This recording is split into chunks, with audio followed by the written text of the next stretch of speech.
하나님 말씀 보겠습니다. 오늘 우리에게 주신 하나님 말씀은 누가복음 11장 1절에서 4절까지 말씀입니다. 제가 성경 신약성경 111페이지에 있는 누가복음 11장 1절에서 4절까지 말씀입니다. 신약성경 111페이지에 있습니다. 제가 말씀을 봉독하겠습니다. 예수께서 한 곳에서 기도하시고 마치심에 제자 중 하나가 여짜오되 주여 요한이 자기 제자들에게 기도를 가르친 것과 같이 우리에게도 가르쳐 주옵소서. 예수께서 이르시되 너희는 기도할 때에 이렇게 하라. 아버지여 이름이 거룩히 여김을 받으시오며 나라가 임하시오며 우리에게 날마다 일용할 양식을 주시옵고 우리가 우리에게 죄 지은 모든 사람을 용서하오니 우리 죄도 사하여 주시옵고 우리를 시험에 들게 하지 마시옵소서 하라. 아멘. 우리가 계속해서 살펴보고 있는 이 주기도문은 예수님께서 기도하시는 그 모습을 보고 자기들에게도 기도를 가르쳐 달라 하는 그 제자들의 요청에 의해서 예수님께서 너희는 이렇게 기도하라 하면서 가르쳐 주신 기도의 모범입니다. 우리는 주기도문을 통해서 기도할 때 무엇을 구해야 하는지 또 어떻게 구해야 하는지 등을 배울 수가 있습니다. 주기도문은요 전반부와 후반부로 나누어지는데 이 전반부는 하나님과 관련된 기도이고 또 후반부는 우리와 관련된 기도입니다. 하나님과 관련해서 기도해야 될 기도 제목이 세 가지인데요. 하나님의 이름이 거룩히 여김을 받으시도록, 또 하나님의 나라가 임하시도록, 또 아버지의 뜻이 이루어지도록 그렇게 기도를 해야 합니다. 그리고 우리와 관련된 기도도 마찬가지로 세 가지인데요. 양식과 죄 용서와 시험에 관한 기도 제목입니다. 이 세 가지는 우리가 살아가는데 가장 중요한 세 가지 관계와 관련이 되어 있습니다. 양식은 우리와 물질과의 관계를 말하고, 죄 용서는 우리와 다른 사람과의 관계를 말하며, 또한 시험이라는 것은 우리와 사탄과의 관계를 말합니다. 물질에 관한 기도에서 가장 중요한 단어가 있다면 일용할이라는 단어입니다. 우리는 할 수 있는 한 사실은 많이 쌓아두려고만 합니다. 그래야 안심이 되죠. 그런데 이 부분에 대해서 예수님께서는 누가복음 12장에 나오는 한 부자를 통해서 이러한 우리의 생각이 잘못되었다라는 것을 일깨워 주고 계십니다. 이 부자는 재물을 많이 쌓아두었습니다. 누가복음 12장 16절에서 18절까지 말씀입니다. 또 비유로 그들에게 말하여 이르시되 한 부자가 그 밭에 소출이 풍성하매 심중에 생각하여 이르되 내가 곡식 쌓아둘 곳이 없으니 어찌할까 하고, 또 이르되 내가 이렇게 하리라. 내 곡간을 헐고 더 크게 짓고 내 모든 곡식과 물건을 거기 쌓아두리라. 아멘. 이렇게 많이 쌓아두니까 마음속에 안심이 생겼습니다. 그래서 누가복음 12장 19절에 보면 내가 내 영혼에게 이르되 영혼아 여러에 쓸 물건을 많이 쌓아두었으니 평안히 쉬고 먹고 마시고 즐거워하자 하리라 라고 합니다. 그런데 이렇게 많이 쌓아두고 안심하는 그 부자에게 이어진 말씀에서 하나님께서는 이렇게 말씀하십니다.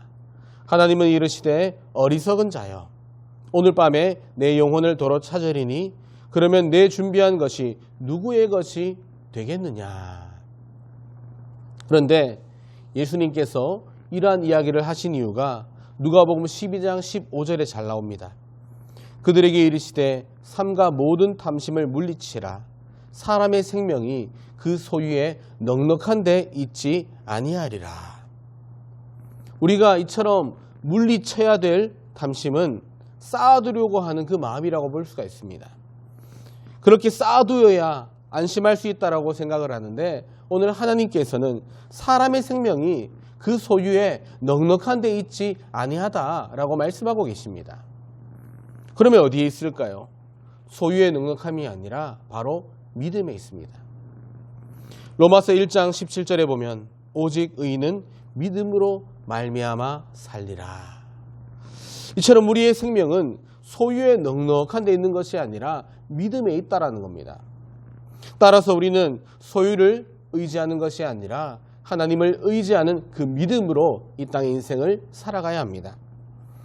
그래서 이 물질에 관한 기도에서 가장 중요한 단어가 일용할이라는 단어입니다. 무엇인가 넉넉하게 되면 우리는 그 넉넉한 무언가를 자꾸만 의지하게 되고 하나님을 의지하는 믿음은 그만큼 약화된다라는 것입니다. 다시 말해서 나는 아무리 소유가 많아진다 할지라도 오직 하나님만 믿고 의지할 것입니다 라고 장담할 수 있는 사람은 그 어디에도 없다라는 것입니다.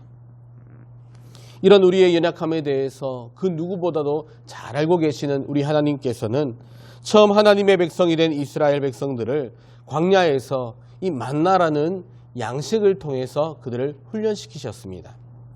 그런데 하나님께서 광야에서 생활하는 그 이스라엘 백성들에게 양식으로 만나를 주셨는데 이 만나를 거둘 때에 주의할 점이 무엇이라고 제가 말씀드렸습니까? 바로 각 사람은 먹을 만큼만 거두어야 된다라는 원칙입니다. 그런데 만약에 내일은 혹시 하나님께서 잊어버리고 만나를 안 내려주실 수도 있어. 그렇게 하면서 이 만나를 쌓아두면 어떻게 되었겠습니까? 몇몇 사람들이 모세에게 순종하지 않고 아침까지 만나를 두었습니다. 그랬더니 벌레가 생기고 냄새가 났다 하고 성경은 우리에게 증언하고 있습니다. 이런 경험들을 통해서 이스라엘 백성들은 매일매일 하나님만 믿고 의지하는 그 훈련을 해나갔던 것입니다. 이처럼 우리가 물질에 대해서 일용할 것만을 추구해야 할 이유는 그래야 물질이 아닌 하나님만을 의지하는 믿음으로 살아갈 수가 있기 때문입니다. 히브리서 13장 5절입니다. 돈을 사랑하지 말고 있는 바를 족한 줄로 알라. 그가 친히 말씀하시기를 내가 결코 너희를 버리지 아니하고 너희를 떠나지 아니하리라 하셨느니라. 돈을 사랑하지 말라는 것은 소유를 넉넉하게 하려고 하지 말라는 것입니다. 그렇기 때문에 있는 바를 족한 줄로 알라는 것은 지금 내가 가지고 있는 것에 대해서 감사하는 마음을 가지는 것입니다. 그러면서 덧붙이신 말씀이 내가 결코 너희를 버리지 아니하고 너희를 떠나지 아니하리라 하는 것이었습니다. 돈을 사랑하지 말고 있는 바를 족한 줄로 알라라고 할 때에 나는 지금 가진 것이 하나도 없어서 돈을 사랑하지 않을 수가 없다라고 말하는 성도들이 있을 수도 있습니다. 그런 성도들에게 하나님께서는 바로 내가 있다라고 말씀을 하시는 것입니다. 즉 내가 너는 버리지 아니하고 떠나지 아니하겠다. 지금 내가 너와 함께 있다. 그렇게 하나님께서는 말씀을 하시는 것입니다. 또한 있는 바를 족한 줄로 알라라고 말씀하셨습니다. 그렇다면 모든 성도에게 최소한 있는 바가 무엇이겠습니까? 바로 그 있는 바는 예수님이 우리와 항상 함께 하시다라는 것입니다.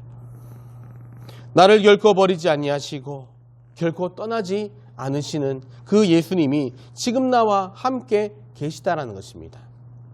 지금 내가 아무 가진 것이 없어도 돈을 사랑하지 않아도 되는 이유, 또한 족한 줄로 알고 감사할 수 있는 그 이유는 내게 일용할 양식을 주시는 그 예수님이 지금도 나와 함께 계시기 때문입니다. 그러므로 예수님께서 저와 여러분들을 결코 버리지 아니하시고 떠나지 아니하심을 믿고 있는 것에 감사할 수 있는 그러한 성도들이 되시기를 주님의 이름으로 축원합니다. 자, 그런데 가진 것이 없어서 나와 함께 계시는 예수님만 믿고 의지할 수밖에 없는 성도가 있는 반면에 또 소유가 넉넉한 마치 누가복음 12장에 나오는 부자 정도는 아니더라도 최소한 일용할 양식보다는 더 넉넉한 소유가 있는 성도라면 과연 어떻게 해야 되겠습니까? 그런 성도들이라면 양식을 구하는 기도에서 중요하게 여겨야 될 단어가 일용할이 아니라 사실은 우리에게라는 단어입니다. 지금 나는 넉넉한 물질이 있지만 여전히 우리 주변을 돌아보면 어떻습니까? 가진 것이 없고 부족함 투성이인 우리 주변에 있는 사람들이 있다는 것입니다. 그렇기 때문에 우리에게 일용할 양식을 주시고 라고 기도하는 성도라면 자신이 가진 넉넉한 것을 그렇지 못한 사람들과 나누어야 한다는 것입니다. 신명기 15장 11절입니다. 땅에는 언제든지 가난한 자가 그치지 아니하겠으므로 내가 내게 명령하여 이르노니 너는 반드시 내 땅 안에 내 형제 중 곤란한 자와 궁핍한 자에게 내 손을 펼지니라. 아멘. 하나님께서 나에게 더 많은 재물 얻을 능력을 주셔서 지금 내 소유가 넉넉하다면 그것은 가난한 이웃들에게 손을 펴서 나누라고 그렇게 우리에게 많은 소유를, 넉넉한 소유를 주신 것입니다. 우리에게 주신 그 넉넉한 소유를 나누지 않고 쌓아두기만 해서는 곤란하다는 것입니다. 마태복음 6장 19절에 이런 말씀이 있습니다. 너희를 위하여 보물을 땅에 쌓아두지 말라. 거기는 좀과 동록이 해하며 도둑이 구멍을 뚫고 도둑질하느니라. 아멘. 보물을 땅에 쌓아둔다는 것은 마치 만나를 쌓아두는 것과도 같습니다. 쌓아둔 그 만나에서 어떻게 되었습니까? 벌레가 생기고 냄새가 났다고 말씀드렸지 않습니까? 이처럼 땅에 쌓아둔 보물 역시 만나와 마찬가지라는 것입니다. 쌓아두면 쌓아둘수록 쌓이는 것이 아니라 썩어간다는 거죠. 그러면 우리가 가진 그 보물들 어떻게 해야 되겠습니까? 마태복음 6장 20절에 잘 나와 있습니다. 오직 너희를 위하여 보물을 하늘에 쌓아두라. 거기는 좀이나 동록이 하지 못하며 도둑이 구멍을 뚫지도 못하고 도둑질도 못하니라. 아멘. 이처럼 보물을 땅에 쌓아두면 벌레가 생기고 또 냄새가 나니까 하늘에 쌓아두라고 말씀하십니다. 그런데 어떻게 해야 이 보물을 하늘에 쌓아둘 수가 있는 것입니까? 보물을 하늘에 쌓는 방법이 마태복음 6장 20절의 병행구절인 누가복음 12장 33절 말씀에 잘 나옵니다.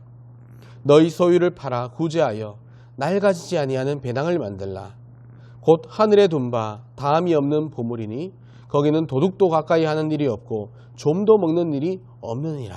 아멘.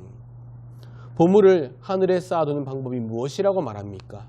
그것은 나누고 또 구제하는 일이라고 말하고 있습니다. 지금 내 소유가 일용할 것보다도 조금 여유가 있다면 나누고 구제함으로써 하늘에 보물을 쌓아두는 것입니다. 이처럼 우리와 관련된 첫 번째 기도가 우리와 물질의 관계에 관한 것이라면, 그리고 두 번째 기도인 죄사함을 구하는 기도는 다른 사람들과의 관계에 관한 것입니다. 하나님께서 사람을 지으실 때에 정말이지 최고의 작품으로 지으셨습니다. 하나님께서 사람을 어떻게 지으셨는지에 대해서 창세기 1장 26절에 보면 사람은 하나님의 형상을 따라, 무슨 말입니까? 하나님의 모습을 따라서 하나님의 모양대로 하나님께서 친히 지으셨다. 그렇게 말하고 있습니다. 그래서 시편 139편 14절에 보면 내가 주께 감사하옴은 나를 지으심이 심히 기묘하심이라. 옛날 개역 한글 버전에서는 뭐라고 했냐면은 신묘막측하다라고 하기도 했었습니다. 같은 말입니다. 그런데 이렇게 최고의 작품으로 지으신 사람을 보시며 하나님께서 좋지 않다라고 말씀하신 것이 있습니다. 창세기 2장 18절입니다. 여호와 하나님이 이르시되 사람이 혼자 사는 것이 좋지 아니하니 내가 그를 위하여 돕는 배필을 지으리라.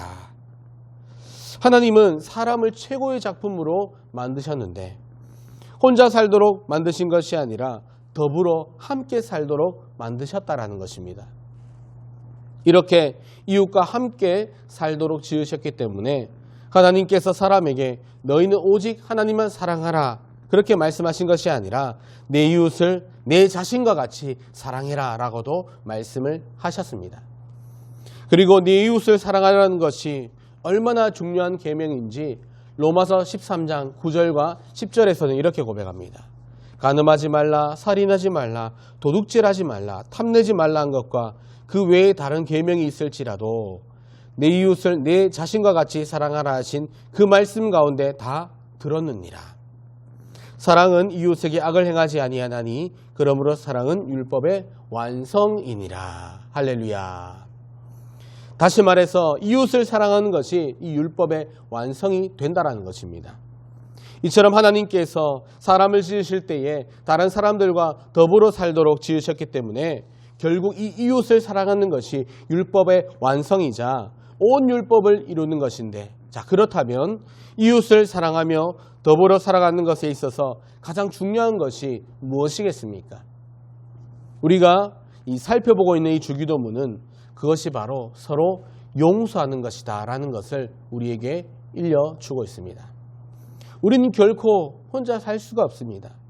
여러분, 독신의 은사를 가진 사람들은 혼자 살 수 있지 않느냐, 그렇게 반문하실 수도 있겠지만, 이 독신의 은사라는 것은 결혼하지 않고 혼자 사는 것을 말하는 것이지 이웃도 없이 혼자 살아도 된다라고 말하는 것이 아니라는 것입니다. 사람은 이웃과 함께 더불어 살도록 지음받았습니다. 가족이든 친구든 식구든 직장 동료든 교회 식구든 이웃과 더불어 살아야 하는 것이고, 그 이웃을 사랑하는 것이 율법의 완성이자 온 율법을 이루는 것이라고 성경은 말하고 있습니다.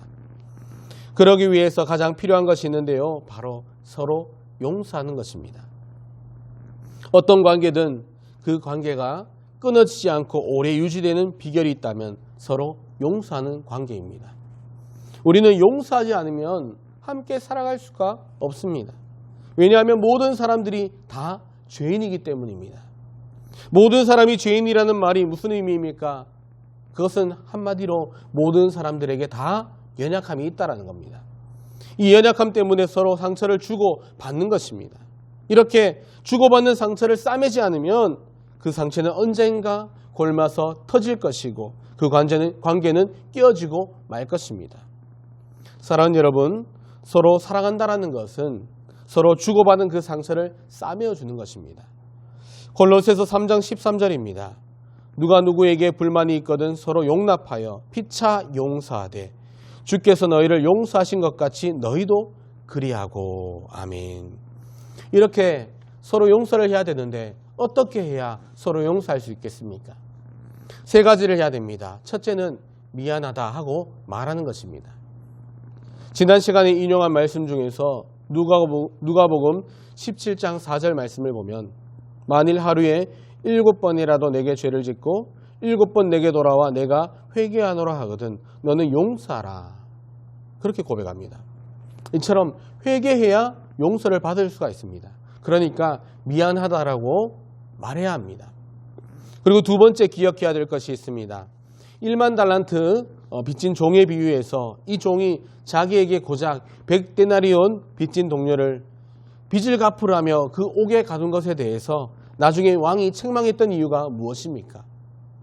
마태복음 18장 33절에 보면 내가 너를 불쌍히 여김과 같이 너도 내 동료를 불쌍히 여김이 마땅하지 아니하냐, 이렇게 고백합니다. 이 종은요, 기억해야 할 것을 잊어버렸는데 바로 자신이 1만 달란트의 빚을 탕감받았다라는 사실입니다. 이와 같이 우리가 서로 용서를 하려면 내가 먼저 하나님께 죄 용서를 받아서 구원을 얻게 되었다라는 사실을 잊지 말아야 합니다. 다시 말해서 하나님의 그 은혜와 자비에 대해서 깨달아야 합니다. 세 번째는 우리가 우리에게 잘못한 사람을 용서하여 준 것과 같이 우리 죄를 용서하여 주시고라고 우리는 날마다 기도해야 합니다. 이 기도 중에서 하나님께서 원하시는 것이 무엇입니까? 우리 죄를 사하여 주시는 것입니까? 아니면 우리가 우리에게 잘못한 사람을 용서하여 주는 것입니까? 만약 우리 죄를 사하는 것이 중요하다면 그냥 우리 죄를 용서하여 주시고라고 기도를 하면 될 텐데, 왜 굳이 우리에게 잘못한 사람을 용서하여 준 것 같이라는 조건을 하나님께서 우리에게 다신 것입니까? 하나님은 우리 죄를 사해 주시는 것도 원하시지만 사실은 그보다도 더 원하시는 것이 있는데 우리가 서로의 잘못을 용서해 주는 것을 더욱더 원하고 바라신다는 것입니다. 그런데 사실 죄 용서를 구하는 것보다 서로 잘못을 용서하는 것이 훨씬 더 어렵습니다. 그래서 기도할 때에 우리가 우리에게 잘못한 사람을 용서하여 준 것 같이 우리 죄를 용서하여 주시고라고 기도하라 하면서 우리에게 주님은 가르쳐 주신 것입니다. 한마디로 두 가지 다 기도할 제목이라는 것입니다. 한 가지만 해서는 곤란하다라는 것이죠.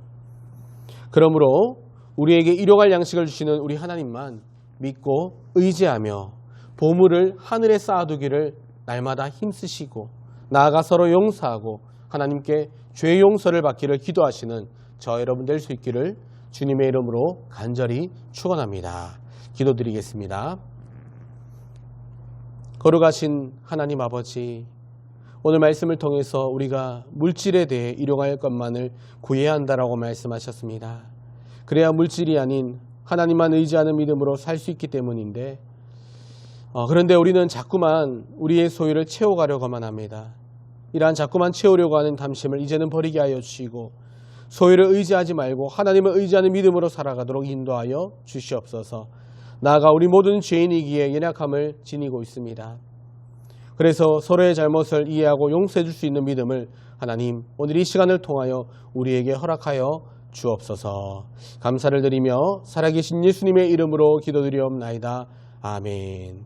하늘에 계신 우리 아버지여, 이름이 거룩히 여김을 받으시오며 나라의 임하옵시며 뜻이 하늘에서 이룬 것 같이 땅에서도 이루어지이다. 오늘날 우리에게 일용할 양식을 주옵시고 우리가 우리에게 죄 지은 자를 사하여 준 것 같이 우리 죄를 사하여 주옵시고 우리를 시험에 들게 하지 마옵시고 다만 악에서 구하옵소서. 대개의 나라와 권세와 영광이 아버지께 영원히 있사옵나이다. 아멘.